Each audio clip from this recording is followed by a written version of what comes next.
Salut, aujourd'hui je t'emmène avec moi dans ma journée de monteur vidéo. Je viens de me réveiller, là c'est totalement la galère parce que j'ai beaucoup trop de taf en ce moment. Et donc là le but de cette vidéo ça va être de plier le montage d'une grosse vidéo avec plusieurs caméras, des réalisateurs, tout ça, un gros budget. Et ça va être de le plier en 24 heures. Donc ça va être mon petit challenge. Et puis de montrer un petit peu comment j'organise mon quotidien. Et puis pourquoi pas des petites techniques de montage, d'organisation, de productivité. Là je viens de me lever, il est 6h30. On va aller à la salle, comme d'habitude tous les matins. Je commence directement par ça. Et puis après, j'attaque le travail.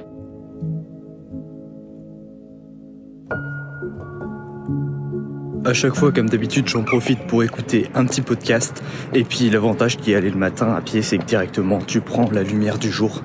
Et donc ça régule ton horloge biologique, donc c'est plutôt pas mal.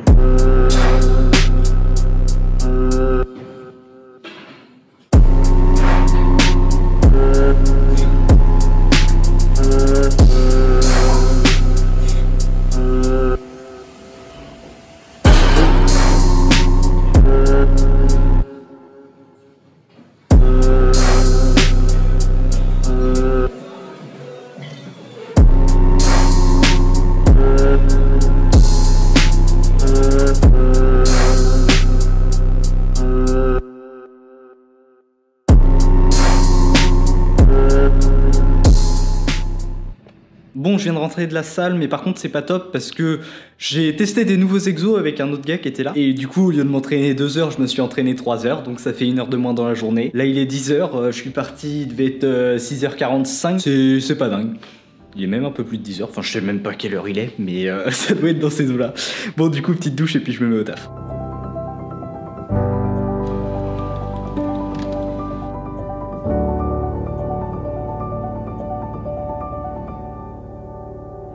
Je viens de finir le dérush, il va falloir que j'attaque les multicams, le changement de caméra en fonction de quand il y a besoin. Mais là je vais aller manger parce que j'ai clairement la dalle et puis que j'en ai déjà un petit peu marre de bosser. Donc ça fera une bonne grosse après-midi de charbon, mais ça devrait être sympa. Et puis la vidéo est vraiment drôle pour le coup, donc c'est vraiment marrant, je vais avoir plein de possibilités au montage. Franchement les vidéos comme ça c'est trop kiffant.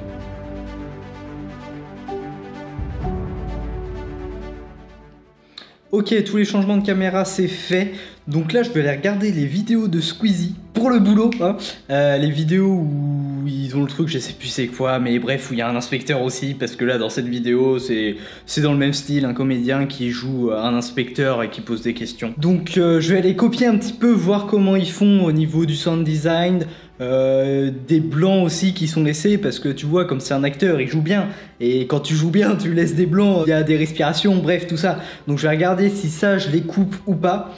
Et puis un petit peu aussi sur les zooms et puis bref tout ça. Il faut que je sache comment faire parce que j'ai pas vraiment l'habitude de monter des vidéos dans ce style. Mais par contre c'est trop bien parce que c'est le genre de vidéo qui est vraiment drôle, très divertissante de base. Donc en fait avec le montage t'as juste à amplifier ça. Mais t'as pas besoin de forcer sur le montage, vraiment faire des trucs hyper bien pour rattraper. En général sur les vidéos explicatives, tu vois, où tu donnes plein d'infos, t'essayes de mettre un maximum de blinder le montage pour que ce soit divertissement et qu'il y ait des changements visuels. Mais là, t'as même pas besoin tant que ça, déjà juste avec les changements de caméra sans aucun zoom, ça marcherait très bien comme ça. Et puis il va surtout falloir faire un gros travail sur le sound design. Donc je vais m'occuper de ça. A few minutes later. Bon, j'ai regardé 30 minutes de vidéo, à la fin c'était plus du tout pour l'analyse, hein, 10 minutes auraient largement suffi.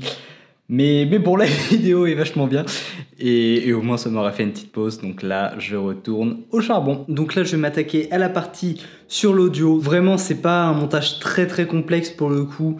Si tu regardes la timeline, voilà, la timeline ressemble à ça. Donc clairement c'est pas du montage hyper complexe, hein. Mais du coup là je vais prendre une petite pause avant d'attaquer toute la partie sur l'audio. Et aussi il faudra que je fasse un jingle pour avoir à mettre entre les questions. Et ça je suis pas un expert là-dessus. À chaque fois je me débrouille avec des templates et je me débrouille avec quelques effets, mais normalement les trucs comme ça se fait sur After Effects et je ne maîtrise pas bien After Effects pour faire ce genre de choses.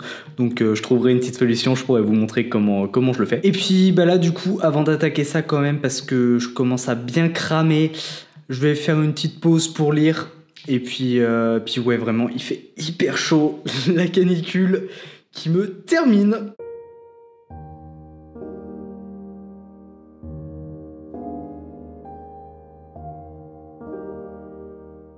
Bon, j'avoue que c'était pas la lecture la plus efficace de ma carrière. Je me suis plus amusé à essayer de trouver des cadres un petit peu pour faire des plans d'illustration. C'était marrant pour le coup. Et puis là, je vais me remettre à faire le sound design du coup. Mais juste avant, je tiens à te préciser que c'est le dernier jour pour profiter des 200 € de réduction sur YouTube Mastery pour l'offre de lancement.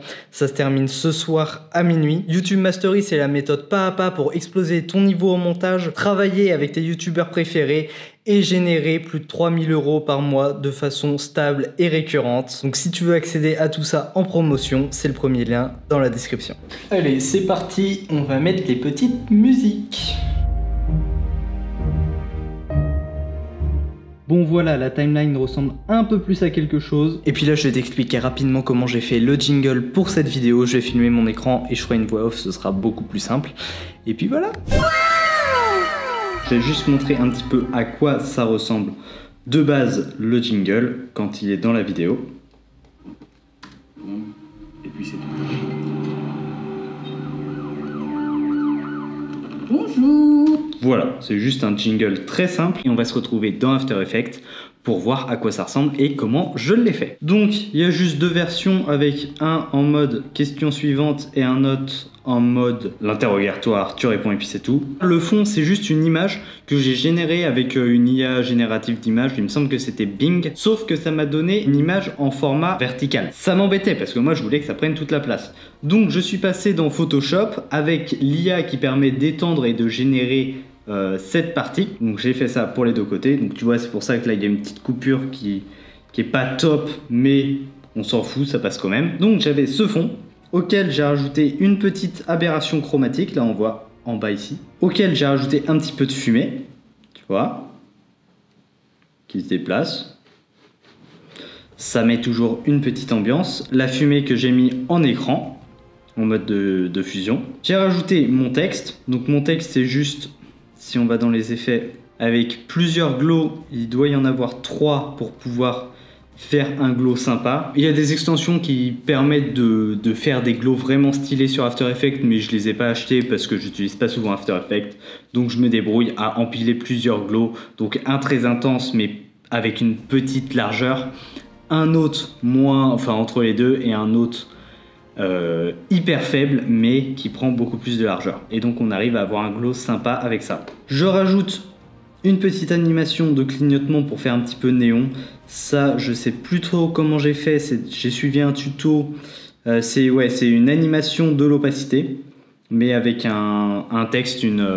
On peut rentrer du code dans After Effects directement et ça permet de faire des trucs random. Donc c'est plutôt cool. Ouais, c'est ce que j'ai utilisé pour faire le petit clignotement tout le long. Et j'ai rajouté encore de la fumée.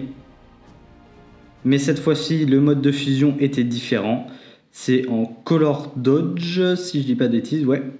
Et ça permet qu'il soit plus intégré au texte. Genre que le texte, la lueur du texte impacte la fumée. Donc c'est vachement intéressant. Et après, un petit zoom sur le texte, un petit dézoom sur le fond. Et on arrive à un jingle très sympa, plutôt facile à faire, sans connaissance en motion design ou rien du tout. Ça passe très bien.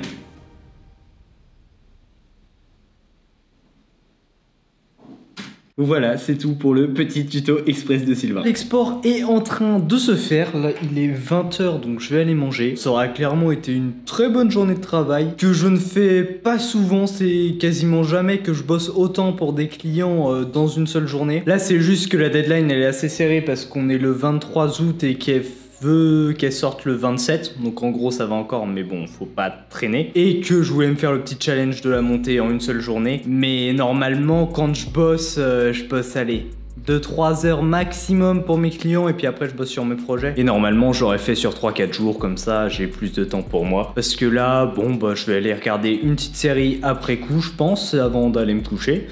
Et puis voilà. Ah si, il restera juste quelques modifs à faire demain parce que forcément c'est la V1, je peux pas faire des perfects d'un seul coup, surtout sur des grosses vidéos comme ça.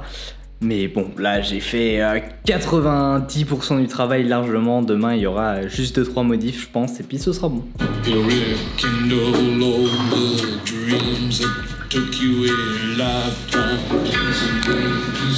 Bon Bon voilà, fin de journée, donc là il me reste juste un petit peu de journaling, de méditation et des lectures, et puis après je vais aller me coucher vers 22h, et puis du coup on va se laisser là-dessus. Je te le rappelle, t'as plus que quelques heures pour profiter de la promotion de lancement de YouTube Mastery, et tu peux aller voir mes autres formations et mes formations gratuites sur mon site. Sur ce, charbonne bien, c'était Sylvain Evo, out.